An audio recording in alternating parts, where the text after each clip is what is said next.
Senhores telespectadores, estou-lhes a falar em Leiria.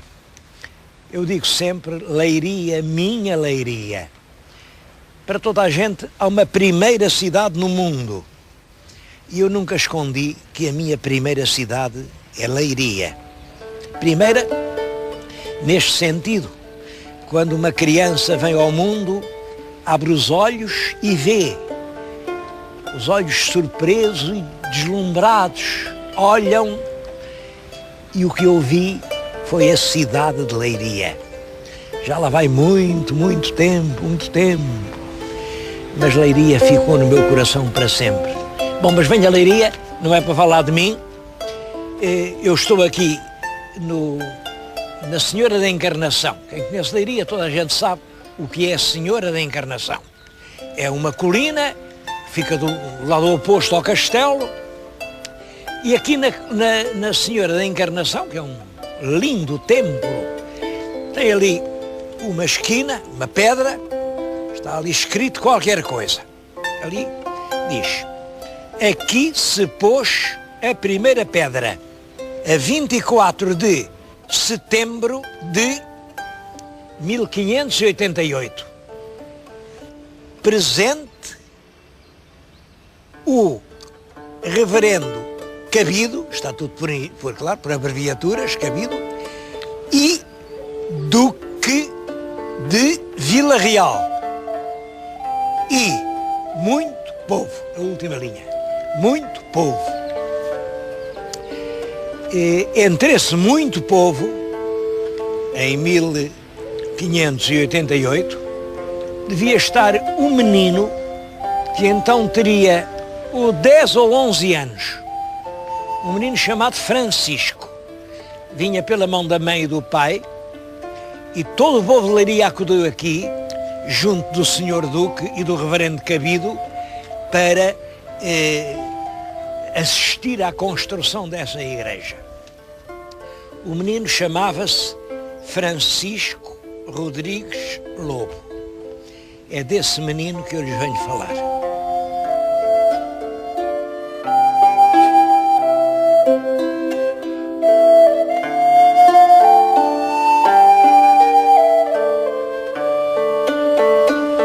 A cidade de Leiria veio a eleger o poeta Rodrigues Lobo como o grande vulto tutelar da cidade. Eu estou agora aqui na principal praça histórica de Leiria e reparem o que diz naquela esquina: Praça Rodrigues Lobo, maviosíssimo poeta e um dos primorosos clássicos portugueses. Viveu na segunda metade do século XVI, o que é verdade, ignorando-se a data da sua morte, o que é mentira. Quando esta lápide foi feita, realmente não se sabia, talvez, a data da morte. Hoje apareceram documentos e eu posso lhes dizer, com toda a certeza, quando é que o Rodrigues Lobo morreu. Foi no dia 4 de novembro do ano de 1621. Estou na praça do seu nome, que tem uma estátua em sua honra. E agora vou-lhes falar da estátua. A estátua é esta. Ela é assinada pelo escultor Joaquim Correia, que tem belas obras que eu muito admiro, e é datada de 1973. Recordo-me ainda de ter visto, não a um canto, mas no centro da praça. Estava aqui bem no centro da praça. Depois, houve muitas objeções e colocaram-na aqui perto de um edifício que outrora, este edifício hoje é novo, mas foi outrora um grande palácio, o Palácio dos Marqueses de Vila Real. Viram lá em cima na Senhora da Encarnação, quando se inaugurou, estava presente o senhor Duque de Vila Real.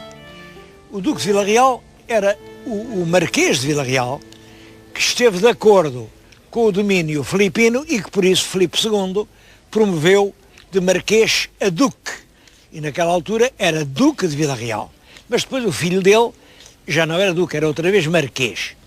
Os marqueses tinham aqui um belo palácio, um grande palácio com um arco, era mais ou menos esta massa de edifícios, e quase com certeza Francisco Rodrigues Lobo prestou aqui serviços. Ele esteve muito ligado aos marqueses de Vila Real e não se sabe ao certo porquê. Há quem diga, mas isso parece-me muito fantasista, que era o mestre dos filhos do marquês. Eu julgo que terá sido uma espécie de escudeiro culto. Ele era licenciado em cânones. Terá sido, enfim, o homem de letras, o homem culto da família Vila Real. É certo, durante toda a vida, a família dos marqueses de Vila Real o protegeu muito. Portanto, a localização está certa. Agora, eu confesso que não gosto muito da estátua. Realmente, Francisco Rodrigues Lobo era um poeta comovido, sentimental. E reparem ali a cara que ele tem. Ele está a fazer um discurso regogado, enfático, está zangado. Bom, mas eu julgo que o escultor Joaquim Correia não tem propriamente a culpa de ter feito assim o Rodrigues Lobo. Ele tinha que se basear em alguma coisa. Bom, e havia, julgava-se que havia um retrato do poeta Rodrigues Lobo. O retrato era este. Até está aqui assinado Francisco Rodrigues Lobo.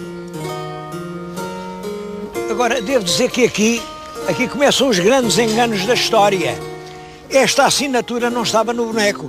Esta assinatura foi posta pelo editor. Isto só apresentava este retrato sem dizer de quem era. E este retrato aparece na dedicatória que o Rodrigues faz da corte da aldeia ao Dom Duarte, irmão do Duque de Bragança. Portanto, pode ser realmente o Dom Duarte, irmão do Duque de Bragança. Ninguém sabe de quem é este retrato. Há muitas discussões. Ao certo, ninguém sabe como ele era. Bom, e eu posso dizer mais uma coisa. De certeza, Rodrigues Lobo era de ascendência judaica. E os judeus não gostam de tirar o retrato. Não há nenhum judeu que deixe o seu retrato para o futuro. Portanto, não é natural que exista nenhum retrato do Rodrigues Lobo.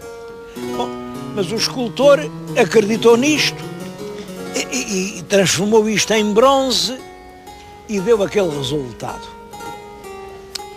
Eu estou convencido de que o próprio Rodrigues Lobo, se visse isto, protestava. Ele está ali a fazer um discurso.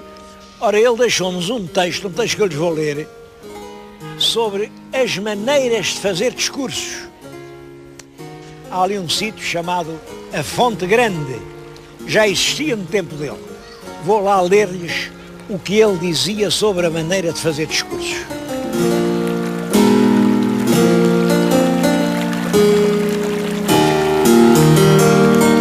O que lhes vou ler foi escrito por Rodrigues Lobo neste livro, A Corte na Aldeia, que é o mais famoso de todos os livros que ele escreveu e realmente, sem dúvida nenhuma, o mais notável.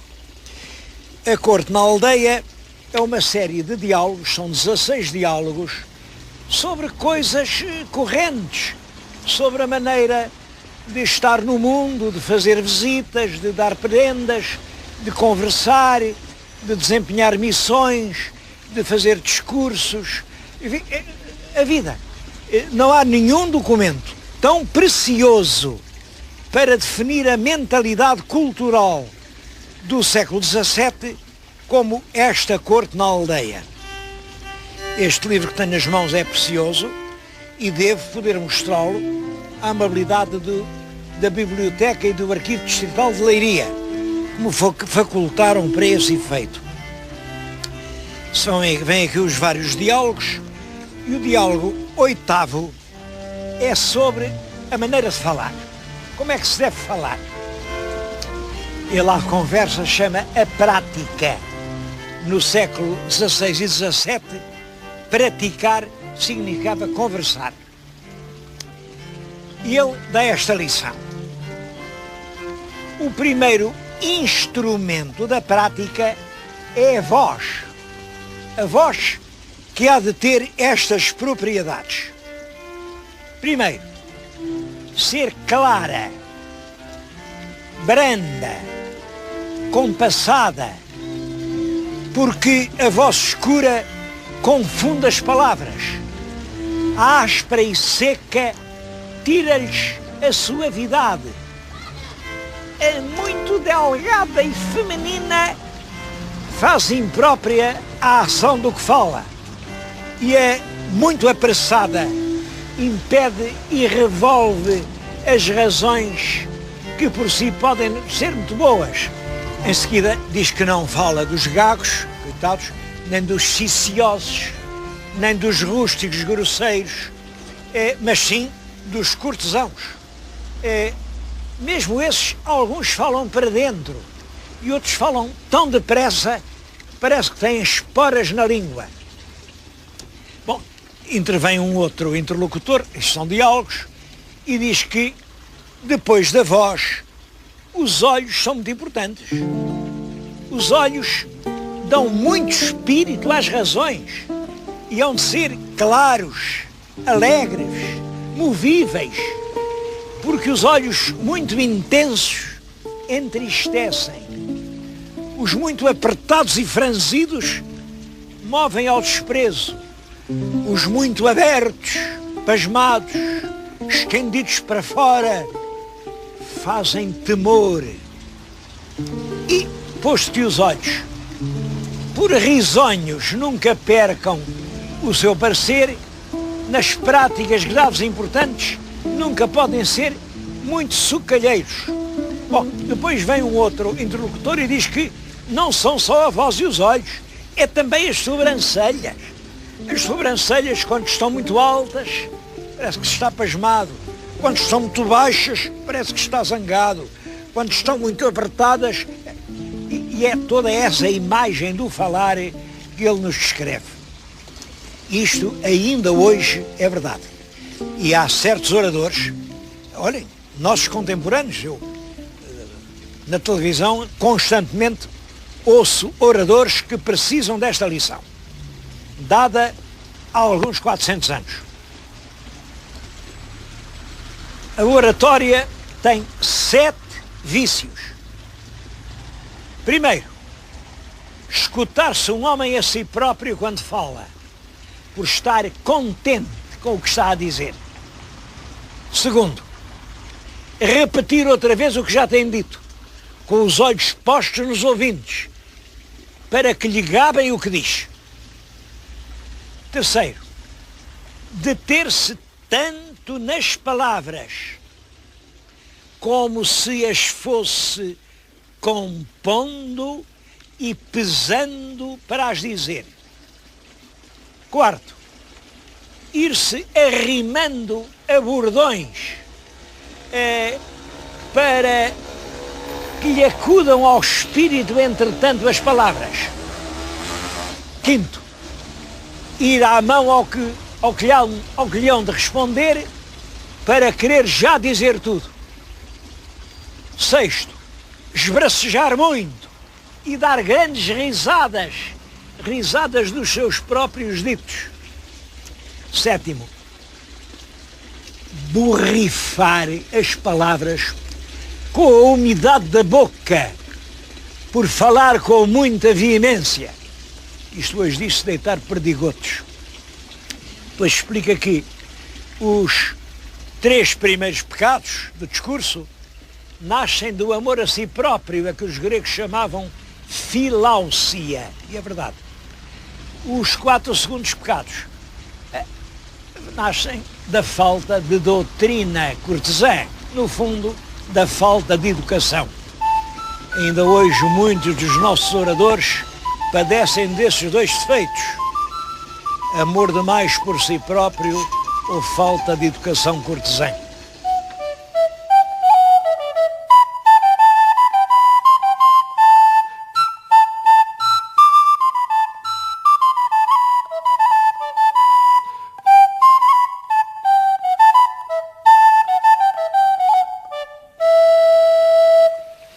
Ninguém sabe ao certo em que ano o poeta nasceu, mas não erra quem disser que ele nasceu na altura em que morreu Camões. Camões morre em 1580. O Rodrigues Lobo deve ter nascido ou em 1580 ou no ano anterior, 1579. Não há nenhum documento, mas sabemos que, passados 14 anos, ele estava matriculado na Universidade de Coimbra. Estudou em Coimbra, andou por lá os 6 anos, fez o curso de cânones. Cânones quer dizer direito canónico. Portanto, ele era clérigo. Fez o curso de direito canónico e vem-se embora com o título de licenciado. E é lá ainda que ele escreve o primeiro livro, que é A Primavera. É um livro com versos bonitos, versos muito simples. Ele está a despedir-se de Coimbra e diz: adeus, águas cristalinas, adeus, formosos outeiros, faias, chopos e salgueiros, adeus, lembranças, com quem meus males viva, adeus, vales de alegria, adeus, montes de esperança, adeus, formoso penedo, onde, com tanta vaidade, fixei as minhas saudades que me apagaste tão cedo. Adeus, prado, adeus, pastores, vassalos deste amor cego, adeus, águas do Mondego, a fonte dos meus amores. Tudo isto é coimbrão, tudo isto é bonito. Simplesmente, a estas estrofes seguem-se logo, no mesmo poema, outras que são muito menos fáceis de entender. A seguir ele diz o seguinte: vou-me como a res perdida nos montes da terra estranha, até que os lobos da montanha venham a tirar-me a vida. Paguemos culpas de um erro de que amor as culpas punha, que uma falsa testemunha me condenou ao desterro. Reparem que isto, quer dizer, ele tem que sair de Coimbra. Ele alude aqui a um falso testemunho, a um degredo, a uma ameaça de que os lobos o venham a comer. O lobo era ele, ela que se chamava Rodrigues Lobo. Receia que os lobos o comam. De que é que Rodrigues Lobo tinha medo? Bom, e tinha razões para ter medo. Ele tinha um irmão, foram fazer queixa do irmão, ninguém sabe que queixas fizeram. Foram lá à Inquisição, fizeram uma queixa e o rapaz foi preso. Esteve preso durante 9 anos. E chamavam-no e diziam: olha, tu tens culpas, confessa-te, diz lá o que é que tu fizeste. Bom, o rapaz dizia: eu não posso, não fiz mal nenhum, não é isso, né? E volta e meia chamavam e durou este calvário 9 anos. Quando saiu de lá estava velho. Tinha uma irmã, foi igualmente presa e esteve lá também muito tempo. Bastava uma denúncia, a pessoa era presa e depois não lhe diziam qual era a denúncia nem quem era o denunciante. Diziam-lhe só: confessa os teus pecados. E a pessoa ou tinha qualquer coisa para confessar e dizia, ou não tinha e não dizia. E se não dissesse era perigosíssimo, porque era considerado relapso. Relapso quer dizer, nem sequer se tinha arrependido. Tinha feito o pecado e depois não se arrependia. Tanto não estava arrependido que não se confessava. E quem não se confessava tinha graves riscos de ser queimado nas fogueiras da Inquisição. Era disso que o nosso poeta de Leiria tinha medo. Tinha medo que viessem os lobos e o comessem. Eu estou-lhes a falar aqui junto das nascentes do Rio Lis, que ele cantou, ele considerava este rio o rio mais bonito da sua vida. O Rio Lis e Rio Lena. Ele fala neles muitas vezes e considera esta paisagem realmente lindíssima e sem favor, porque de facto é dos trechos mais bonitos da Extremadura portuguesa. Sai de Coimbra e vem viver para Leiria.